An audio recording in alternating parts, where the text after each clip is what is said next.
রাস্তায় ট্রাফিক নিয়ন্ত্রণে কাজ করছেন সাধারণ শিক্ষার্থীরা। তবে শুধু ঢাকা নয়, ময়মনসিংহেও কিন্তু একই চিত্র দেখা গেছে।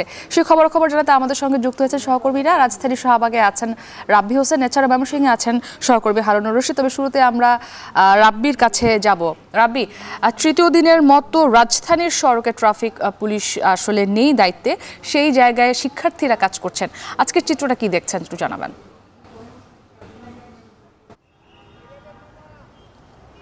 মুক্তি, পুরো ঢাকা যখন ট্রাফিক পুলিশ শূন্য, ঠিক তখনই রাস্তায় ট্রাফিক যেই ব্যবস্থাপনা রয়েছে সেই ব্যবস্থাপনার হাল ধরেছে বিভিন্ন স্কুল, কলেজ, বিশ্ববিদ্যালয়ের শিক্ষার্থীরা।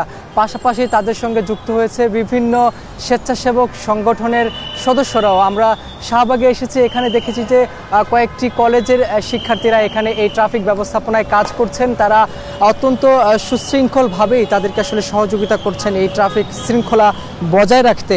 আমি যদি একটু বলে রাখি, 2018 সালে যখন নিরাপদ সড়ক আন্দোলন করা হয়, ঠিক তখনও কিন্তু এই ঢাকাবাসী এমন চিত্রটাই দেখেছিল। সাধারণ শিক্ষার্থী যারা রয়েছেন তারা ট্রাফিক ব্যবস্থাপনায় কাজ করছে।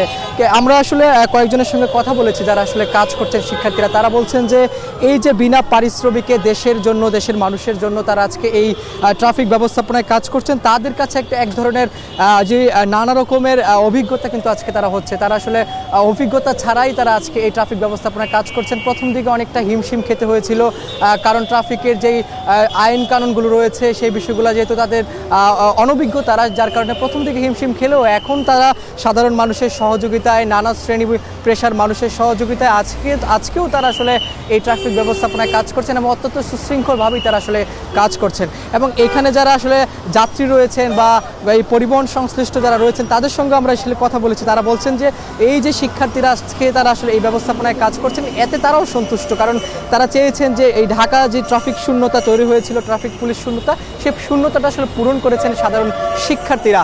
যার কারণে এখানে অনেকেই কিন্তু তাদেরকে খাবার দিয়ে সহযোগিতা করছেন, কেউ এখানে এসে তাদেরকে আসলে বিভিন্ন ধরনের সহযোগিতাই করছেন যারা আসলে সাধারণ মানুষ রয়েছেন। পাশাপাশি আমরা দেখছি যে আজকে বিভিন্ন জায়গায় যেই স্বেচ্ছাসেবক সংগঠনগুলো রয়েছে সেই সংগঠনের সদস্যরাও কিন্তু আজকে এই ব্যবস্থাপনায় কাজ করছে। এবং এইটুকু বলা যায় যে এই যে সাধারণ শিক্ষার্থীরা রাস্তায় এসে ট্রাফিক ব্যবস্থাপনায় কাজ করছে, এটা আসলে অত্যন্ত সুখকর একটা বিষয় বলছেন এখানে যারা পথচারী রয়েছেন, যাত্রী রয়েছেন সকলে। এবং শিক্ষার্থীরা বলছেন এরই মাধ্যমে যেমন একদিকে সড়কের শৃঙ্খলা বজায় থাকছে, আর অন্যদিকে তাদের একটা ভিন্ন অভিজ্ঞতা হচ্ছে। শিক্ষার্থীরা এমনটাই আমাদেরকে আসলে বলছেন। এই ছিল রাজধানীর শাহবাগ থেকে আমার কাছে সবশেষ খবর। রাব্বি আমাদের সঙ্গে যুক্ত ছিলেন। হারুনুর রশিদ, আপনার কাছ থেকে জানতে চাই, আমরা তো রাজধানীর চিত্রটা দেখছিলাম, শিক্ষার্থীরা দায়িত্ব পালন করছেন এবং যারা পথচারী রয়েছেন রাজধানীর তারাও বেশ সন্তোষ প্রকাশ করছেন। ময়মনসিংহের চিত্রটা আসলে কি? সেখানেও তো শিক্ষার্থীরা ট্রাফিক নিয়ন্ত্রণের কাজ করছে, কীভাবে তারা করছে, তারা কি বলছে? একই সঙ্গে যারা পথচারী রয়েছেন, যারা সড়কে চলাচল করছেন, তারা আসলে কি বলছেন?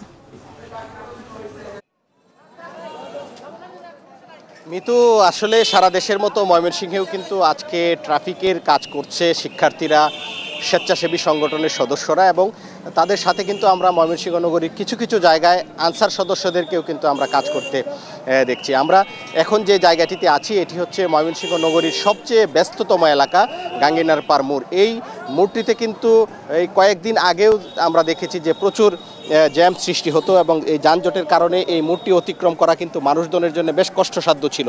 আমরা যে জায়গাটিতে আছি এই জায়গাটিতে সারাক্ষণ সকাল থেকে শুরু করে একেবারে মধ্যরাত পর্যন্ত এখানে যানজট লেগে থাকতো, মানুষের যাওয়া আসায় চরম বিড়ম্বনায় পড়তে হতো। কিন্তু পরিস্থিতি বদলে গেছে, অর্থাৎ গত 3 দিন যাবৎ যে শিক্ষার্থীরা ট্রাফিকিংয়ের কাজ করছে এর ফলে কিন্তু এই গাঙ্গিনাপার মোড় সহ নগরীর চিত্রই বদলে গিয়েছে। অর্থাৎ এখানে যে নিত্যদিনের যে যানজট সেই যানজটটি কিন্তু একেবারেই নেই। আমরা দেখছি যে শিক্ষার্থী যারা রয়েছে তারা কিন্তু যারা এই যানবাহন চালক আছেন এবং যারা এই সড়ক ব্যবহার করছেন, পথচারী আছেন, তাদেরকে বিভিন্ন ধরনের সহায়তা করছেন এবং এক লাইনে একটি লেনে সবাইকে চলাচল করার জন্য বাধ্য করছেন। এবং যারা রিক্সা, অটো রিক্সা চালক আছেন তারাও কিন্তু ঠিক সেভাবেই শিক্ষার্থীদের কথা মেনে শিক্ষার্থীদের সহযোগিতা করছেন এবং তারা সেভাবে তাদের যে দায়িত্ব পালন করছেন।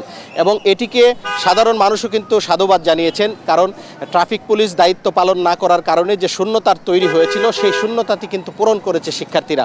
আমরা দেখেছি যে প্রত্যেকটি মোড়ে যেমন গাঙ্গিনার পার মোড়ে যেমন আছে, চরপাড়া মোড়ে রয়েছে, আমরা দেখে এসেছি নতুন বাজার মোড়, জেলা স্কুল মোড়, সব জায়গায় কিন্তু শিক্ষার্থীরা তাদের ট্রাফিকিংয়ের কাজ করছে। যদিও এই ট্রাফিকিংয়ের অনেক নিয়মকানুন সম্পর্কে তাদের একটি অনভিজ্ঞতা রয়েছে, তারপরেও কিন্তু তারা যতটুকু পারছেন তাদের নিজস্ব মেধা বুদ্ধি কাজে লাগিয়ে কিন্তু তারা কাজ করছেন। এবং মূল কথা যেটি হচ্ছে, সড়কের যে শৃঙ্খলা, সেই শৃঙ্খলা কিন্তু শিক্ষার্থীরা ফিরিয়ে আনতে পেরেছেন এবং এটিকে সাধারণ যাত্রী এবং পথচারী যারা রয়েছেন তারাও কিন্তু সাধুবাদ জানিয়েছেন। তারা বলছেন যে শিক্ষার্থীরা যে কাজটি করছেন এতে আসলে শহরে শৃঙ্খলা ফিরিয়ে এসেছে যান চলাচলের ক্ষেত্রে এবং একটি সুশৃঙ্খল পরিবেশ তৈরি হয়েছে। যারা পথচারী বা যানবাহন নিয়ে বিশেষ করে রিক্সা, অটো রিক্সার শহরে এই ময়মনসিংহ, এখানে যারা চলাচল করছেন তারা কিন্তু স্বস্তিতে চলাচল করতে পারছেন। তো এই ছিল আমার কাছে ময়মনসিংহ থেকে সর্বশেষ। শিক্ষার্থীরা সড়কের ট্রাফিক যে ব্যবস্থা সেটি আসলে পরিচালনা করছেন আজকে 3 দিন যাবৎ, সেই বিষয়ে আমাদের জানাচ্ছিলেন আমাদের সহকর্মীরা।